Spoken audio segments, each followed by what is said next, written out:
Hello everyone, मैं नीलम तिवारी आप सभी का मैग्नेट ब्रेन्स में बहुत बहुत स्वागत करती हूँ। मैग्नेट ब्रेन्स एक ऐसा चैनल है जहाँ पर आपको किंडरगार्टन से लेके 12th क्लास तक के सारे वीडियोस बिल्कुल फ्री अवेलेबल करवाए जाते हैं। जैसा कि आज हम आपको दूसरा अध्याय दूसरा है हमारा द्वितीय पाठ है जिसका नाम है दुर्बुद्धि विनश्यति, उसको हम पढ़ने जा रहे हैं। अच्छा, दुर्बुद्धि का अर्थ क्या होता है? देखिए, बुद्धि का अर्थ होता है हर एक के अंदर जो चेतना होती है जिसके द्वारा हम सोचते हैं अपने मन से, वो हमारी बुद्धि होती है ना। जो जैसे कहते हैं ना, जो दिमाग, मस्तिष्क जिसको कहते हैं, उसके अंदर जो चेतना होती है या मतलब कहे उसके अंदर जो पावर होती है या उसकी जो शक्ति होती है जिसके द्वारा हम सोच विचार करते हैं, उसी को हम बुद्धि भी कहते हैं। ठीक है।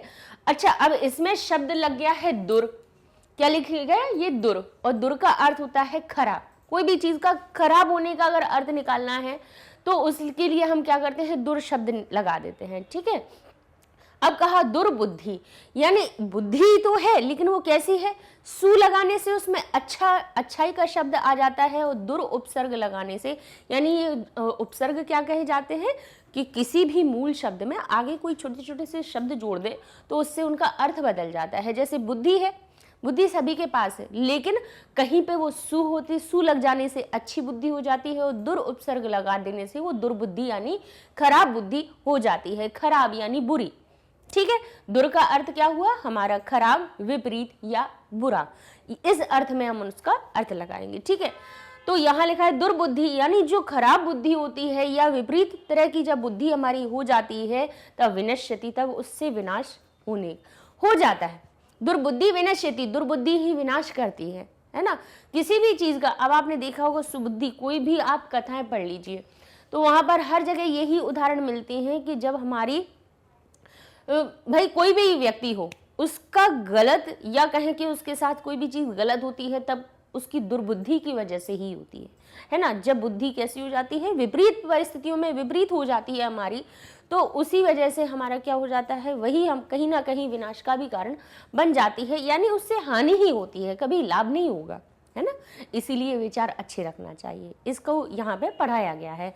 तो यहाँ जैसे आपको दिखाई दे रहा है कि ये तालाब है, ठीक है ना। तालाब के पास ये देखिए, ये हंस बैठे हुए हैं, यहाँ पे कछुआ भी है, कुछ मछलियां हैं, यहाँ पे कुछ ये देखिए, ये अब कौन खड़े हुए हैं? मछुआरे। देखा, जाल लिए हुए हैं तो मछुआरे ही हैं। तो इस तरह से ये कहानी एक बुनी गई है इन सभी के साथ में। तो पढ़ते हैं अपन। लिखा है अस्ति, अस्ति यानी है। अस्ति का अर्थ क्या होता है?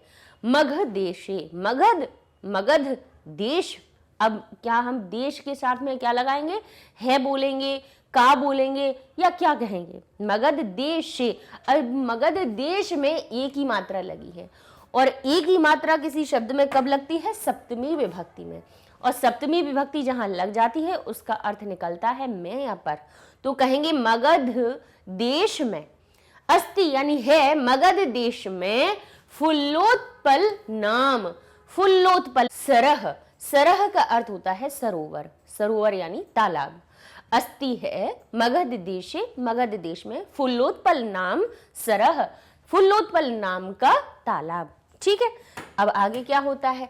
तत्र, वहां, संकट विकटौ, संकट विकटौ हंसौ। अब यहाँ पे हंस शब्द, जैसे बालक, हमारा बालक कौ बन जाता है, कब बनता है?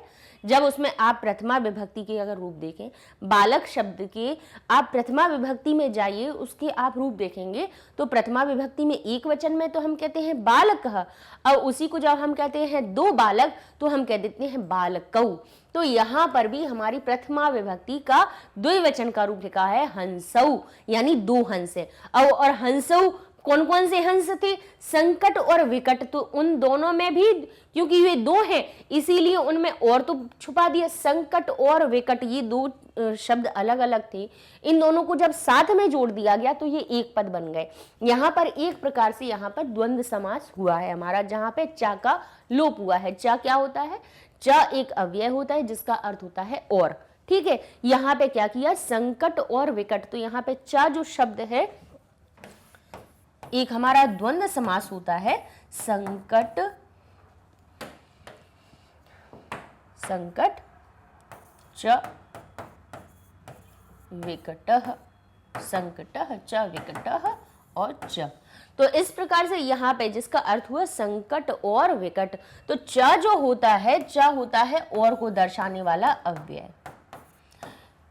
कई बार क्या होता है, दोनों के साथ में एक एक च लगा देते हैं, और कई बार यहाँ का च लोप करके संकटः विकटः च, इस प्रकार से और का अर्थ बताने वाला च सबसे बाद में भी लगा देते हैं। संस्कृत की बात कर रहे हैं, ठीक है। तो हमारा जब द्वंद्व समास होता है तो उसमें इस च यानी और का हो जाता है लोप, ये गायब हो जाता है, ठीक है। जब ये गायब हो जाता है तो ये दोनों पद साथ में आ जाएंगे। पद क्यों कह रहे हैं, क्योंकि दोनों में ही विभक्ति लगी हुई है, ठीक है। विभक्ति जिसमें लग जाती है वो शब्द नहीं कहलाता, वो पद कहलाता है। तो कहेंगे जब दोनों को साथ में लाएंगे तो जब समस्त पद बन जाएगा तो हम क्या इसको एक जो अंतिम पद है इसका देखेंगे लिंग विभक्ति वचन। इसमें हम पहले लिंग पहचानेंगे। ये विकट शब्द कैसा है, बोले विकट शब्द हमारा अकारांत, अकारांत पुरलिंग शब्द है। तो हम क्या करेंगे, इसके साथ में पुरलिंग की, क्योंकि अब ये एक ना रह के ये दो हो गए हैं, तो इसमें हम जो विभक्ति लगाएंगे वो लगाएंगे तो प्रथमा विभक्ति, क्योंकि विकट में हमारा विकटः, इसमें प्रथमा विभक्ति लगी हुई है। पुरलिंग का रूप है, पुरलिंग का रूप है, इसकी लिंग विभक्ति पहचानेंगे। पुरलिंग है, प्रथमा विभक्ति लगी है, तो अब क्या करेंगे इसमें, जब इसमें हम संकट शब्द भी जोड़ेंगे तो संकट शब्द की जो विभक्ति है वो कर देंगे गायब। ये समास ही होता है, समास कहलाता है। एक पद की विभक्ति का लोप करके दूसरी वाली जो अंत्य पद है उसके हिसाब से दोनों की समान एक समान विभक्ति बना लीजिए। तो अब ये पुरलिंग और प्रथमा विभक्ति तो रहेंगे, लेकिन अब ये एक ना हो के दो हो गए, इसीलिए इसमें हम क्या लगा देते हैं, द्विवचन का की विभक्ति लगा देते हैं। प्रथमा ही रहेगी, पुरलिंग ही रहेगा। यहाँ पे भले स्त्रीलिंग भी शब्द होता तब भी ये पुरलिंग के हिसाब से ही विभक्ति लगाई जाती। यहीं पे अपना द्वंद्व समास भी थोड़ा सा पन्ने बता दिया। तो अब क्या करेंगे, यहाँ पे द्विवचन की विभक्ति लगाएंगे। तो जैसे विकट शब्द बालक की तरह बना था बालकः, तो ये बना था विकटः।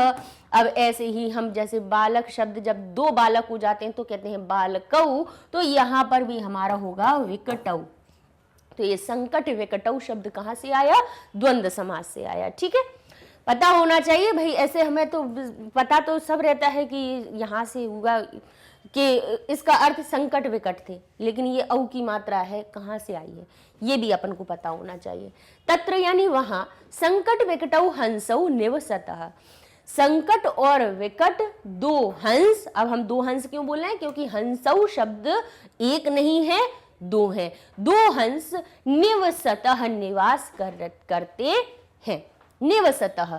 अब हम है क्यों बोल रहे हैं, क्योंकि यहाँ पे हम लट लकार की, यहाँ पे निवास, निवस शब्द में वस धातु में नी उपसर्ग लगा है और इसमें जो तह लगाया हुआ है वो हमारे लट लकार में। लट लकार के आप प्रथम पुरुष में विभक्ति देखेंगे तो हर विभक्ति में क्या लगाया जाता है, ती तह अंति लगाया जाता है। तो एक वचन के लिए ती लगा देते हैं, बालकः पठति, और बालकौ पठतः, तो यहाँ हो गया हंसौ निवसतः, ठीक है। अश्वौ धावतः, गजौ चलतः, तो यहाँ हो गया हंसौ निवसतः।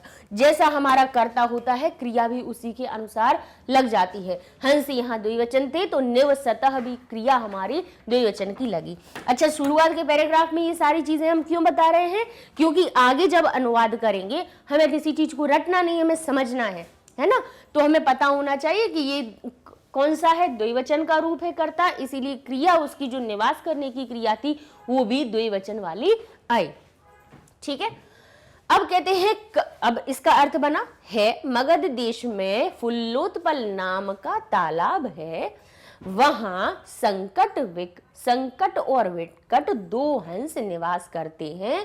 कंबुक ग्रीव नाम का, अब कंबुक ग्रीव नाम का कौन, तयोह उन दोनों का। अब ये तयोह शब्द भी क्यों आया है, तयोह शब्द तत् के शब्द रूप आप देखेंगे, तत् का अर्थ होता है वह, और वह शब्द की जब षष्ठी विभक्ति में आप रूप जाएंगे देखेंगे तो उसमें द्विवचन में रूप बनता है।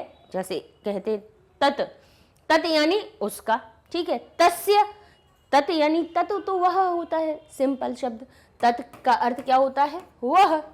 तत्, तौ, ते, ये हमारे 6th क्लास में हमने ये सब तत् के रूप अच्छे से पढ़ाए हैं, 6th क्लास के अनुवाद में ये सब भी चीजें करवाई हैं। तत् का अर्थ क्या होता है? वह। जब तत् शब्द षष्ठी विभक्ति में जाता है तब उसमें का अर्थ बन जाता है तस्य, तब उसका जो शब्द रूप है वो क्या बनता है? तस्य। तस्य का अर्थ होता है उसका या उसकी। लेकिन तस्य तयोः तासाम, तो तयोः शब्द आता है उसका, लेकिन किनका? क्योंकि वे दो हैं इसीलिए द्विवचन का रूप आया तयोः। कम्बुक ग्रीव नामकः तयोः मित्रम एकः कूर्मः अपि। कम्बुक ग्रीव नाम का उन दोनों का एक कौन था? बोले कछुआ। उन दोनों का एक कछुआ मित्र भी, कछुआ मित्र भी, अपि का अर्थ हुआ भी। तत्रैव, तत्रैव शब्द किससे मिलकर बना है? तत्र और एव से। तत्र का अर्थ होता है वहां और एव का अर्थ होता है ही। तत्र का अर्थ क्या होता है? वहां, और एव का अर्थ होता है ही। वहां ही, तो वहां ही को हम शॉर्ट करके बोल देते हैं वहीं। तत्रैव यानी वहीं, प्रतिवसति वहीं, अब पास में रहता ना, तो प्रतिवसति स्म, अब था। अब यहाँ पर स्म जो शब्द है इसका अर्थ होता है था थी थे का निकलता है, यानी भले ही क्रिया अगर यहाँ पे वर्तमान काल की हमें तीतः अंति वाली दिख रही है, लेकिन उसके बाद अगर स्म लगा दिया जाए, स्म एक अव्यय होता है, अगर लगा दिया जाए तो उसी वही क्रिया था थी थे में बदल जाती है। तो कहेंगे कि कम्बुक ग्रीव नाम कह तयो मित्रम एकः कूर्म अपि तत्रैव प्रतिवसति स्म।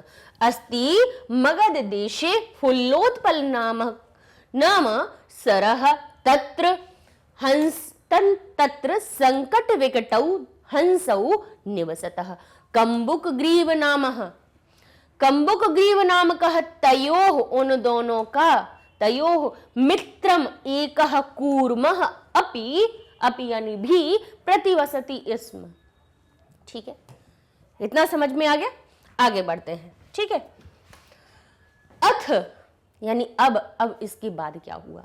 तत्पश्चात यानी बाद में, इसके बाद, एकदा एक बार, एकदा का अर्थ क्या हुआ? एक बार। धीवराह, अब देखिए यहां पे मछुआरे खड़े हुए हैं, धीवराह, धीवराह किसको कहते हैं? मछुआरों को। एकदा हमने सुना होगा गाने में धीवरा, कहाँ सुना है? अब सोचना जरा। अथ एकदा धीवराह, वैसे वो धीवर जो शब्द है वो उसके लिए है कि भाई जो अच्छाइयों को धारण करता है इसलिए, लेकिन यहाँ पे अथ एकदा एक बार, धीवराह, अब धीवरह शब्द होता है एक मछुआरा, लेकिन जैसे बालकः बालकौ बालकाः हो जाता है बहुवचन में, तो यहाँ पर भी हो गया हमारा धीवरह धीवरौ धीवराह यानी मछुआरे। तत्र वहां अगच्छन आए, अगच्छन यानी आए। अब यहां से हमने क्यों ऐसा आए या आए थे क्यों बोला? क्योंकि इस क्रिया ने हमें बताया कि ये क्रिया कह रही है कि हम भूतकाल की लगे हुए हैं, तो हमें अब है नहीं बोलना, था थी थे का अर्थ लगा के भूतकाल में बोलना। तो यहाँ देखिए क्या बना है? अथ यानी इसके बाद, कहते हैं ना अथ, अब इसके बाद शुरू होने वाला है या उसके बाद। एकदा एक बार, धीवराह यानी हमारे कौन आए? मछुआरे। तत्र वहां, अगच्छन आए। ते अकथयन वे कहते हैं, वे उन्होंने, ते यानी उन्होंने, अब उतने सारे थे ना इसीलिए अब वह नहीं कह के हम क्या कहेंगे? वे या उन्होंने। अकथयन कहा, अब कह नहीं रहे हैं। अकथ यंती का होता या कथ यंती होता तब हम कहते कह रहे हैं, लेकिन अलज्ञा आने कह दिया कि ये अभूतकाल की बात है, क्योंकि लंग लकार की क्रियाएं जो होती हैं हमने बताई हैं, 6th क्लास में पढ़ाई, अब आप 7th में आए हैं, तो इसीलिए तो वैसे आप लोगों की भी करवाएंगे, चिंता नहीं करिए, आप लोगों को भी क्रियाएं करता ये सब चीज़ें करवाएंगे, लेकिन थोड़ा सा रिवाइज हमें 6th क्लास से करते रहना है। ते उन्होंने अकथयन कहा, कैसे पता चला हमें कि भूतकाल में बोलना है? क्योंकि किसी भी धातु के साथ में अ लगा हुआ है तो उससे पता चल जाता है कि ये भूतकाल की बात हो रही है, और भूतकाल की लंग लकार की क्रियाओं में हमारा क्या बनता, क्या लगाया जाता है? प्रत्यय। प्रथम पुरुष की क्रियाओं की जरा लाइन देखिएगा लंग लकार की, तो उसमें लगाया जाता है त, ताम, न कहाँ लगाया जाता है? जब प्रथम पुरुष के कर्ता बहुवचन में होते हैं तब। बालकः बालकाः अकथयन, बालकों ने कहा। ऐसे ही आगच्छन यानी आए। एकदा धीवरा तत्र आगच्छन ते अकथयन, उन्होंने कहा, वयम यानी हम सब, स्वः स्व यानी आने वाले कल में, मत्स्य मत्स्य यानी मछलियां, कूर्मादीनी, अब कूर्मादीनी किस किस शब्द से मिला, मत्स्य कूर्म आदीनी, क्या लिखा है, आदीन, मत्स्य कूर्म और आदि, मारिष्यामि, हम क्या करेंगे, वयम यानी हम सब, स्वः यानी कल, मछलियों को और मछलियों और कछुए आदि को, मारिष्यामः मारेंगे। ठीक है, क्या कहा उन्होंने, मारिष्यामः मारेंगे। अब वयम शब्द से यहाँ पर क्या लगाया हुआ है, हम कल मारेंगे, तो देखिए यहाँ भविष्य काल की क्रिया आ गई, क्योंकि स्वः क्या होता है, स्व का अर्थ होता है आने वाला कल, जिसको हम टुमारो भी कहते हैं, है ना, हम इंग्लिश में क्या कहते हैं उसको, टुमारो कहते हैं। ठीक है, और यह क्या होता है, ये भी जान लीजिए, सॉरी, ये होता है यह, हाँ में यह मिला हुआ होता है, वो विसर्ग लगा देते हैं, यह, इसका अर्थ होता है यस्टरडे, इस साइड से लिखे इसीलिए हाथ ऐसा होता है। देखिए यह जो होता है इसका अर्थ होता है हमारा यस्टरडे। ठीक है, यस्टरडे यानी जो हमारा बीत गया कल। अद्य का अर्थ होता है आज। थोड़ी सी ये चीजें इसलिए बीच बीच में बता देते हैं, ये बीच सुनने से ही याद आ जाती हैं। और स्वः का अर्थ होता है हमारा आने वाला कल, आने वाला कल। इसीलिए देखिए यहाँ पर जो क्रिया लगी हुई है वो कौन सी है, हमारी भविष्य काल की लगी हुई है। ठीक है, ये स्वः। ठीक है, यह का अर्थ हुआ यस्टरडे, जो बीत गया कल, इसका हुआ आज, टुडे, और ये हो गया हमारा टुमारो। ठीक है, थोड़ा सा लिख लेना इनको तो सही रहेगा। ठीक है, याद रहते हैं, बीच बीच में सुनते जाते हैं। अब इसकी बात कहते हैं वयम यानी हम, स्वः यानी कल, मत्स्य, मत्स्य का अर्थ क्या होता है, मत्स्य, मीन, मीन और मत्स्य ये दोनों ही मछली को संस्कृत में कहा जाता है। तो कहते हैं मत्स्य कूर्म, कूर्म किसको कहा जाता है, हमारे कछुए को। मत्स्य कूर्मादीनी, कूर्म आदीन, कूर्म और आदीन शब्द को मिला दिया, और उसमें भी न, आदि शब्द में भी आदि न लगा दिया, यानी इसमें हमारे कौन सा द्वितीय विभक्ति लगी हुई है, जिसमें कि न हलंत अंत में आ जाता है। तो कैसे बनते हैं रूप, बालकम, बालकौ, बालकान, तो यहाँ पे आदि न हलंत उसी में आ गया। मत्स्य कूर्मादीन यानी मछलियों और कछुओं को, मारिष्यामः मारेंगे। एतत् यानी ऐसा, श्रुत्वा, अब ये जो श्रु लगा, श्रु का अर्थ होता है सुनना, श्रु का अर्थ क्या होता है, सुनना। ठीक है, और उसमें ये जो त्वा लगा हुआ है, त्वा कहाँ से आया है, एक हमारा प्रत्यय होता है त्वा प्रत्यय, क्या होता है, त्वा प्रत्यय। इसमें से क तो हमारा क्या हो जाता है, लोप हो जाता है, और धातु में त्वा शेष जुड़ जाता है। अच्छा, इसकी जुड़ने से अर्थ क्या निकल जाता है, कर या करके। इसके लग जाने से उस धातु में हम ये अर्थ निकालते हैं, यानी सुन कर या सुन करके। तो एतत् श्रुत्वा, ऐसा सुन करके, कूर्मः अवदत्, कूर्म बोला, अवदत् क्यों बोला, क्योंकि वद धातु में आ लगा हुआ है, भूतकाल बता रहा है कि बोला, बोल रहा है नहीं, वदति होता तो हम कहते बोल रहा है। अवदत्, अ लगने से पहले ही भूतकाल में चला गया, और त क्योंकि कूर्म एक है इसीलिए त यहाँ पर हमारा हलंत के साथ में आया है, इसमें प्रत्यय। एतत् श्रुत्वा, ऐसा सुनकर, कूर्मः अवदत्, कूर्म बोला, कछुआ बोला, मित्रे, अब संबोधित करते हुए, क्योंकि उसके मित्र दो है ना, इसलिए मित्र बन गया मित्रे। किम क्या, युवाभ्याम, तुम दोनों ने, धीवराणाम, तुम दोनों के द्वारा, या तुम दोनों के द्वारा, धीवराणाम, धीवरों की, काकी की, नाम, नाम, नाम कहाँ आती है, षष्ठी विभक्ति बहुवचन, बालका नाम, रामाणाम कहाँ आता है, षष्ठी बहुवचन में। और षष्ठी विभक्ति क्या करती है, अपने साथ में काकी के का अर्थ लेकर चलती है। तो कहते हैं तुम दोनों के द्वारा, धीवराणाम, धीवरों की, मछुआरों की, वार्ता श्रुता, बातचीत सुनी गई। अधुना, अब, किम अहम करोमि, अब मैं क्या करूंगा। अधुना यानी अब, अहम का अर्थ हुआ मैं, किम का अर्थ हुआ क्या, करूंगी, अब मैं क्या करूंगा। तो बताइए, यहां हम एक साइड यहां पर क्या आपके लिए शब्दार्थ भी लिखते गए हैं, जिससे कि आपको कुछ कुछ जो कठिन शब्द लगे उनको आपको परेशानी ना हो आगे देखने में। हंसौ अवध ताम, दोनों हंस, हंसौ को हमने दोनों क्यों बोला, क्योंकि इसमें द्विवचन छुपा हुआ है। हंसौ, दोनों हंस, अवध ताम, वध का अर्थ हुआ बोलना, अ लगने से अर्थ हुआ भूतकाल की बात, और ताम यानी बोले, दोनों हंस बोले, प्रातः यानी सुबह, यद, यद का अर्थ हुआ जो, इसका मूल शब्द तो यत होता है यानी जो, ठीक है। लेकिन जब त के बाद त अकेला ही नहीं, एक हमारी जश्न संधि होती है व्यंजन में, जिसका एक पार्ट बता रहे हैं हम आपको कि किसी भी पद के अंत में क, च, ट, त, प, एक ये संधि का नियम होता है।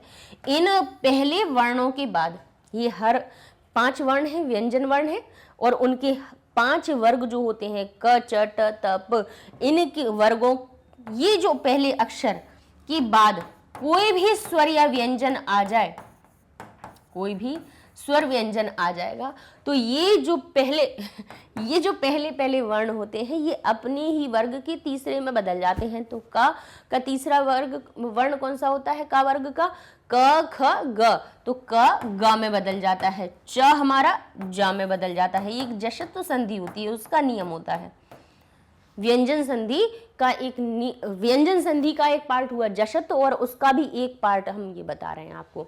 यहाँ पे टा हुआ, वो क्या बन जाएगा, ड बन जाता है, ता हमारा द बन जाता है, और पा हमारा बा बन जाता है। तो इसका मूल शब्द क्या था, यत। लेकिन यत जो शब्द था उसमें क्या हुआ, उसके बाद ये जो स्वर लिखा हुआ था, इसलिए ये त द में परिवर्तित हो गया।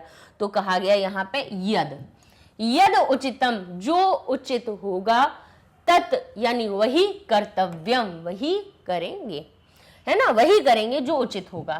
कूर्मः अवदत्, अब कूर्म बोला। अब धातुओं को आप देखते जाइएगा, क्रियाओं को देखते जाइएगा, क्योंकि हमने इसीलिए शुरुआत में आपको बता दी, ठीक है ना। कूर्मः अवदत्, अब कछुआ बोला। मयिवम, अब मयिवम शब्द कहाँ से आया है, मयिवम का अर्थ क्या होता है। अब अकेले तो मई का भी कुछ अर्थ नहीं होता है, वम का भी अर्थ कुछ नहीं होता है, कुछ भी नहीं होता है। तो फिर भाई ये कहाँ से आए हैं, यहाँ पे जो हमारा मयिवम बना हुआ है, यहाँ लिखे ही दे रहे हैं पहले पूरा, ये लिखा है मई और ये लिखा है वम। तो ये 2 शब्दों से मिलकर बना है। मई जो है वो किस किस से, ऐ की मात्रा कहाँ आती है, स्वर संधि का हमने एक वृद्धि संधि, कौन सी होती है, वृद्धि संधि होती है। एक स्वर संधि का एक भी होती है वृद्धि, जिसमें कि अ और ए के मेल से ऐ की मात्रा बन जाती है, अ और ए के मेल से। तो यहाँ पे क्या करेंगे, म को हम पहले, अच्छा यहाँ पे छोटा भी हो सकता है, बड़ा भी हो सकता है, यहाँ ए भी हो सकता है, ऐ भी हो सकता है, ठीक है।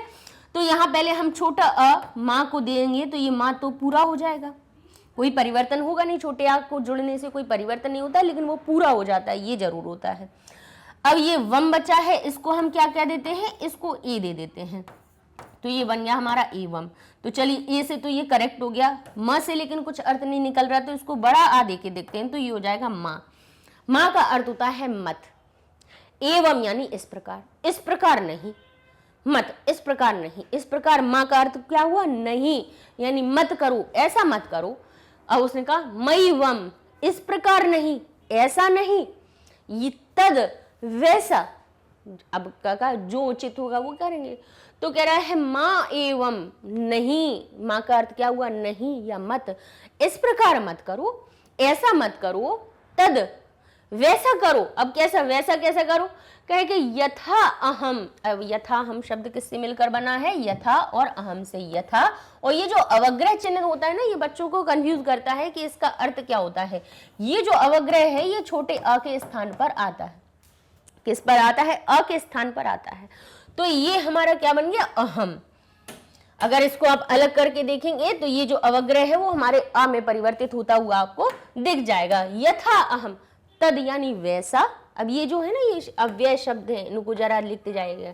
तद यानी वैसा, यथा अहम, जिससे, अहम यानी मैं, अन्यम हृदम, अन्य यानी दूसरे, हृदम दूसरे जगह पर, दूसरे तालाब में, गच्छामी जाऊं।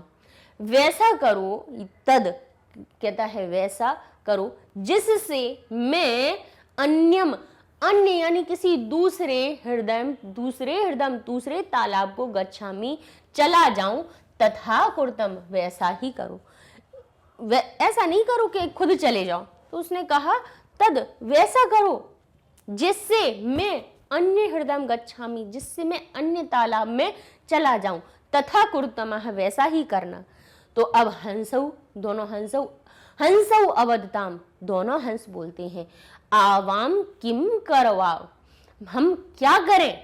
कूर्मः अवदत, कूर्म बोला, कछुआ बोला, अहम मैं, युवाभ्याम सह, तुम दोनों के साथ, युवाभ्याम तुम दोनों के, सह साथ, आकाश मार्गेण, आकाश मार्ग से, एन लगा हुआ है आकाश मार्ग में। आकाश मार्ग का अर्थ हुआ आकाश की रास्ता, है ना, हमारे जो आसमान है उसकी रास्ते से।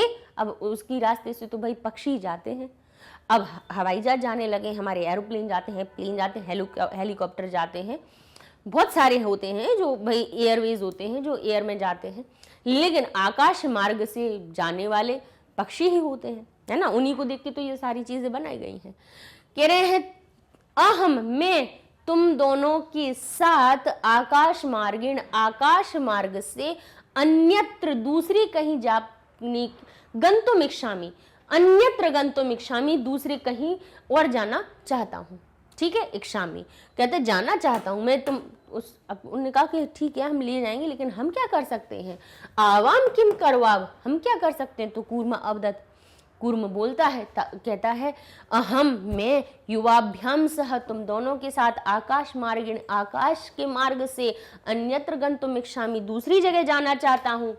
तो हंसौ अवदताम, दोनों हंस कहते हैं अत्र कहा उपाय, अत्र, अब कहते हैं यहाँ क्या उपाय है, ऐसा क्या उपाय है। अत्र यानी यहाँ, अत्र का अर्थ होता है यहाँ, कह का अर्थ होता है क्या, और उपाय, यहाँ क्या उपाय है। कच्छपः वदति, अब यहाँ पे कूर्म और कच्छप एक ही बात है। कूर्म का अर्थ का भी अर्थ होता है हमारा कछुआ, और कच्छप शब्द का भी अर्थ होता है कछुआ। कच्छपः वदति, अब कछुआ कहता है युवाम यानी तुम दोनों, युवाम यानी तुम दोनों, काष्ठ दंडम, अब कहते हैं लकड़ी के डंडे को, एकम एक लकड़ी के डंडे को, चंचुआ यानी चोंच के द्वारा, धार्यताम चोंच के द्वारा पकड़ो, अहम और मैं, काष्ठ दंड मध्येन, काष्ठ यानी लकड़ी, दंड यानी हुआ डंडे, और मध्य यानी बीच में, लकड़ी के डंडे के बीच में, अवलंब्य यानी पकड़कर क्या करूंगा मैं, उसका सहारा लेकर, युवयो तुम दोनों के, पक्ष बलेन, पक्ष यानी होता है पंख, बल यानी हमारी हुई ताकत, और एन यानी के द्वारा, एन लगने से क्या बन गया उसमें, के द्वारा, तृतीया विभक्ति लग गई। अहम मैं, काष्ठ दंड मध्य, लकड़ी के डंडे के बीच में, अवलंब्य यानी पकड़कर या सहारा लेकर, युवयो तुम दोनों के, पक्ष बलेन तुम दोनों के पंखों के बल के द्वारा, सुखीन सुख से, गमिष्यामि चला जाऊंगा। उसने कितना अच्छा आइडिया, तो बहुत अच्छा दिया। उसने क्या कहा कि तुम दोनों एक क्या करो, काष्ठ दंड को, काष्ठ का अर्थ हुआ लकड़ी, दंड का अर्थ हुआ डंडे, एक लकड़ी के डंडे को चंचुआ यानी अपनी चोंच में, धारेताम पकड़ो, चोंच से पकड़ो, और मैं लकड़ी के डंडे के बीच में, अवलंब्य उसको सहारा लेकर, तुम दोनों के पंखों के बल से सुख पूर्वक चला जाऊंगा, सुख से चला जाऊंगा, ऐसा उसने कछुए ने कहा। ठीक है, अब हंसौ अकथयताम, दोनों हंस बोलते हैं संभवती, संभवती यानी बिल्कुल संभव है, एषः उपाय यह उपाय, यह उपाय संभव है, किंतु लेकिन अत्र यहाँ एकः अपायो अपि वर्तते, एक यानी एक, अपायो का अर्थ क्या होता है, खतरा, अपि इसमें कहाँ छुप गया, हमने अभी क्या कहा था, अवग्रह जहां हो उसको वो अ का चिन्ह होता है, ठीक है, हमारी पूर्व रूप संधि होती है, उस पूर्व रूप संधि होती है, और एक हमारी उत्व संधि होती है विसर्ग की। इन दो में जो अ होता है वो हमारा परिवर्तित होकर अवग्रह के चिन्ह में बदल जाता है। ठीक है, तो कहते हैं अपायो अपि, लेकिन यहाँ एक खतरा या फिर एक मुश्किल भी वर्तते, एक मुश्किल भी है, एक खतरा भी है।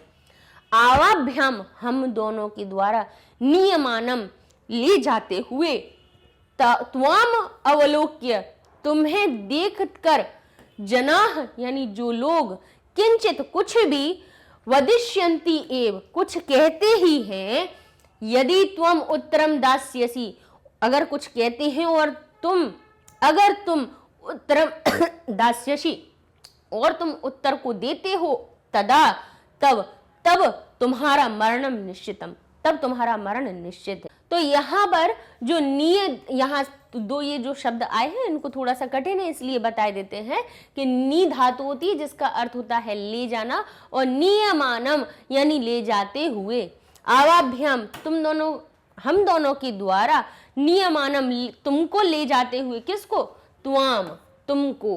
अब ये त्वाम अवलोक्य जो शब्द है किससे मिलकर बना है, त्वाम और अवलोक्य।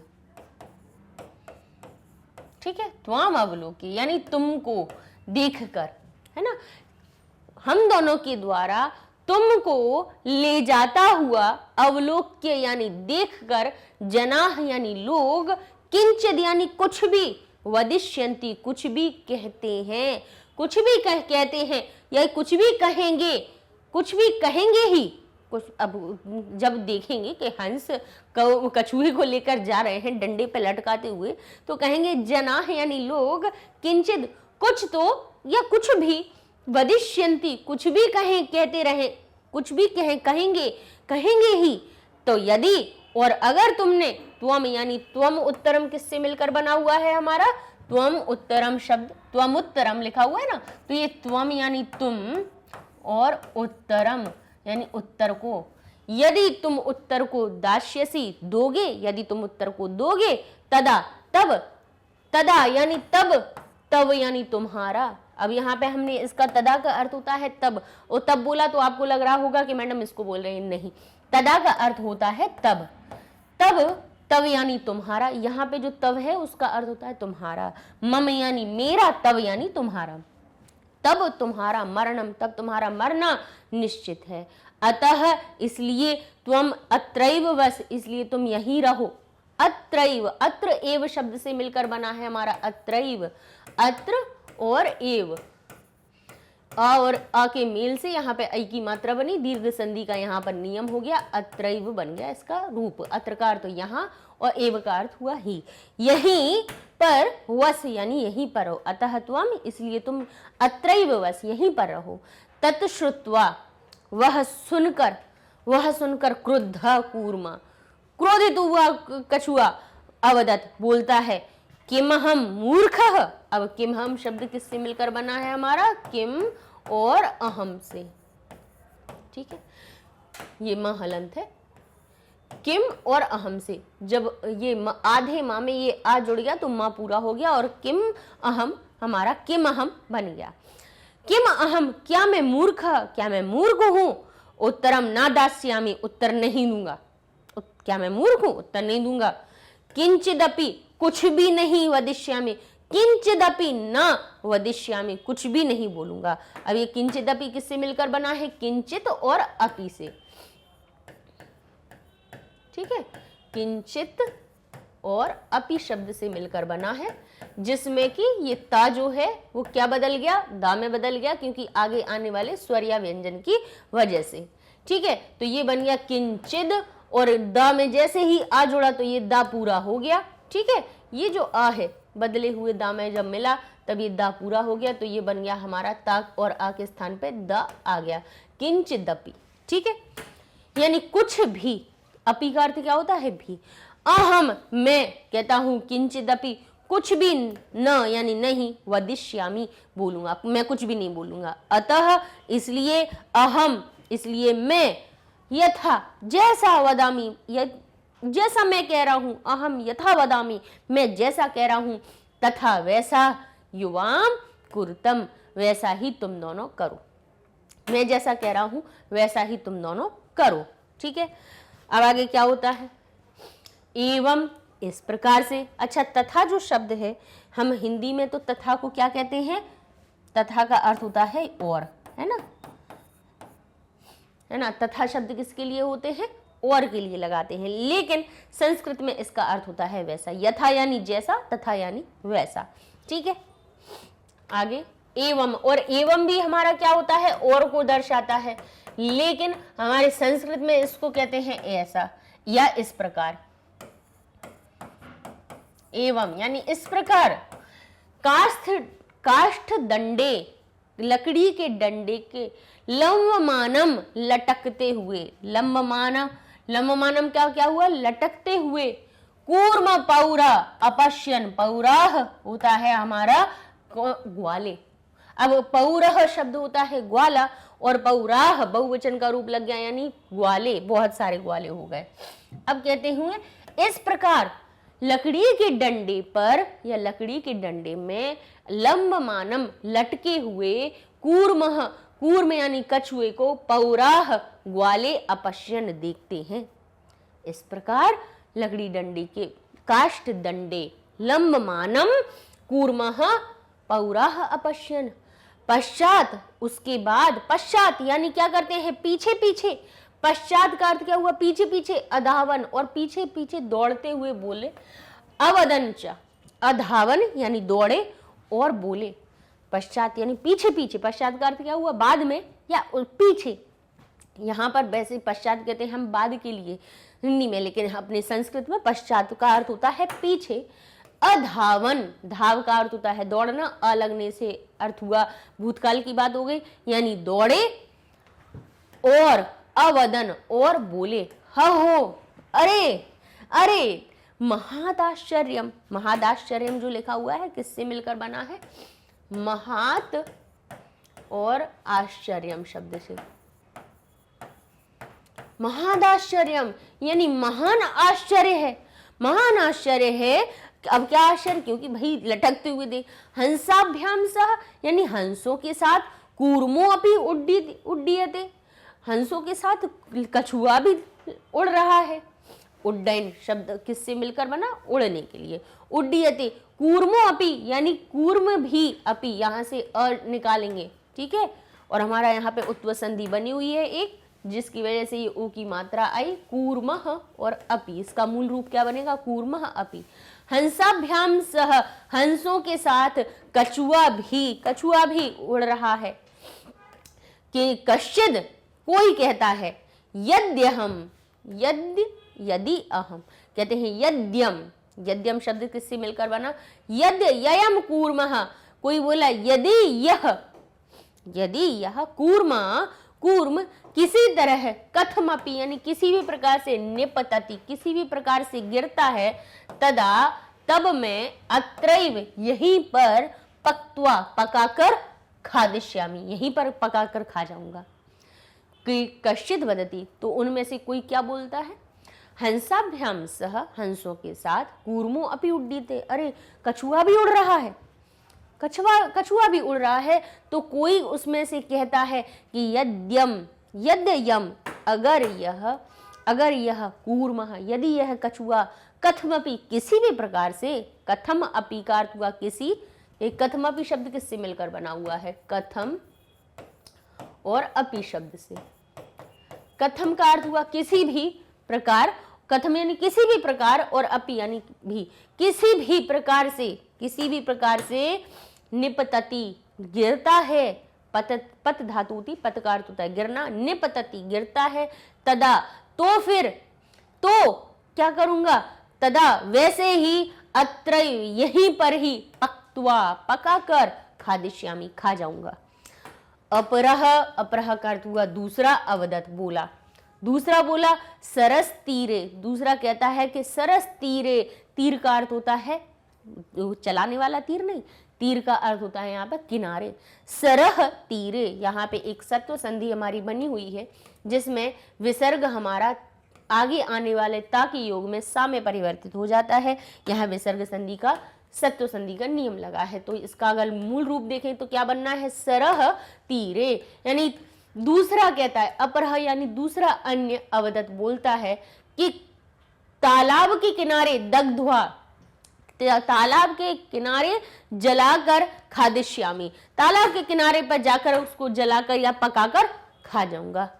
अन्य अकथ्यत, अब और अन्य कहता है मैं तो के गृहम नीत्वा, घर को ले जाकर भक्ष्यामी, मैं तो भक्ष्यति, मैं तो क्या करूंगा, भक्षिष्यति, सॉरी यहाँ पे लिखा है भक्षिष्यामी यानी खाऊंगा, गृहम नीत्वा घर ले जाकर भक्षिष्यामी इति, मैं तो घर ले जाकर खाऊंगा। ठीक है, मैं का अर्थ यहाँ पे छुपा हुआ है, अहम नहीं दिखाई दे रहा है, लेकिन अन्य अकथ्यत अगर कोई बोलेगा तो क्या कहेगा, मैं तो घर ले जाकर खाऊंगा, तो मैं शब्द अंदर इसमें छुपा हुआ है, दिख नहीं रहा है। ठीक है, अन्य अकथ्यत, दूसरा कहता है गृहम नीत्वा घर ले जाकर भक्षिष्यामी इति, खाऊंगा। अब इस प्रकार से हंस उसको उड़ाते हुए ले जा रहे हैं, कछुआ इन सब बातों को कह रहा है और ग्वाले अपने अपने विचार बना रहे हैं कि ये गिरेगा तो मैं तो इधर ही पका कर खा लूंगा। तो दूसरा कह रहा है कि नहीं नहीं मैं तो तालाब के किनारे ले जाके खाऊंगा। फिर तीसरा बोला कि नहीं मैं तो घर ले जाकर खाऊंगा।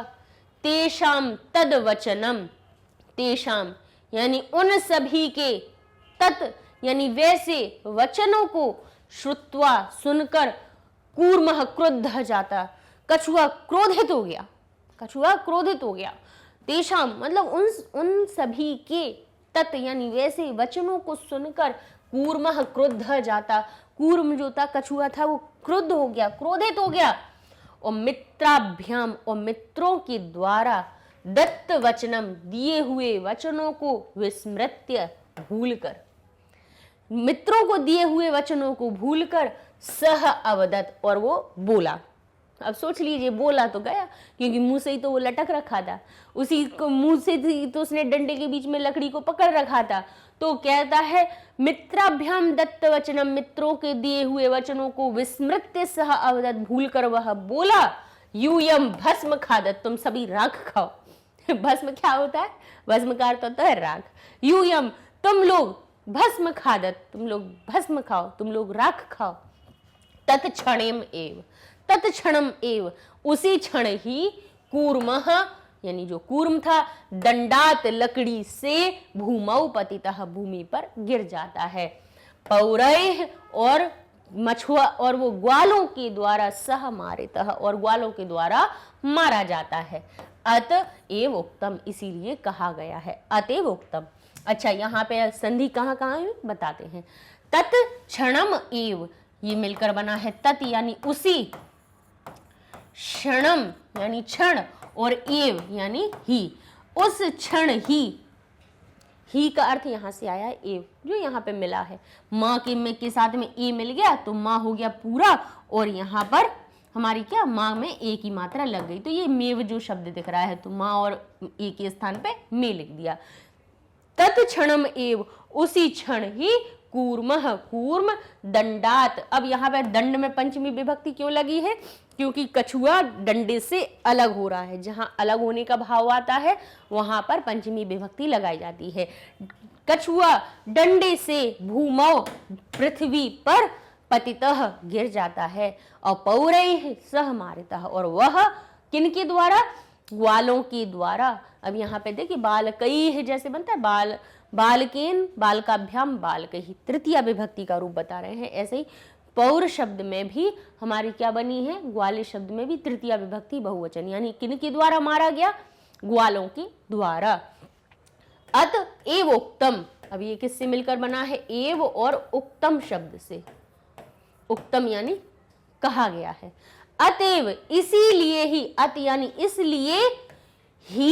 इसलिए ही उक्तम कहा गया है, इसीलिए ही क्या कहा गया है, बहुत अच्छा वचन है कि सुहृदाम, सुहृदाम, सु यानी अच्छे, हृदय यानी अच्छे हृदय वाले, हित कामनाम हित को चाहने वाले, वाक्यम वाक्यों को, जो ना अभिनंदती, जो नहीं अभिनंदती मानता है, जो नहीं मानता है, सह वह, कूर्मः एव वह कछुए के जैसे, दुर्बुद्धि कछुए दुर्बुद्धि कछुए के जैसे, जैसा वो कछुए की बुद्धि दुर्बुद्धि हो गई थी। काष्ठात भ्रष्टो विनश्यति, लकड़ी से गिरे हुए जिसकी बुद्धि क्या हो, जब नष्ट हो गई थी तो जो कछुआ था वो क्या हुआ, कछुए के समान कैसा, लकड़ी से गिरे हुए, काष्ठात भ्रष्टो, लकड़ी से अलग हुए कछुए की भांति विनश्यति, विनाश हो जाता है उसका। अब देखिए इसका हम अर्थ आपको यहां से देखिए, अन्वय से हम क्या, अन्वय क्यों किया जाता है किसी श्लोक का, क्योंकि यहां पे देखिए अब यह लिखा है सह वह, कूर्म यानी कछुआ, एव यानी भांति, दुर्बुद्धि यानी खराब बुद्धि, काष्ठाद यानी लकड़ी से, भ्रष्टो यानी अलग होता, विनश्यति नष्ट हो जाता है। अब इसका अर्थ क्या निकल रहा है कि वह कछु दुर्बुद्धि वाले कछुए के जैसे लकड़ी से अलग हुए के प्रकार विनाश हो जाता है। तो ये क्या सही अर्थ लग रहा है? नहीं लग रहा है। तो हम कैसे बनाते हैं अर्थ कि वह दुर्बुद्धि कूर्म की भांति, जैसे काष्ठात भ्रष्टो विनश्यति, लकड़ी से अलग होकर जो गिरता है उस प्रकार उसकी स्थिति हो जाती है या विनाश हो जाता है। यो यानी जो हित कामनाम, जो हित को चाहने वाले, सुहृदाम, सुहृदय किसको कहा जाता है? मित्रों को भी कहा जाता है। अच्छे हृदय वाले होते हैं तो वो हमारे मित्र ही तो होते हैं।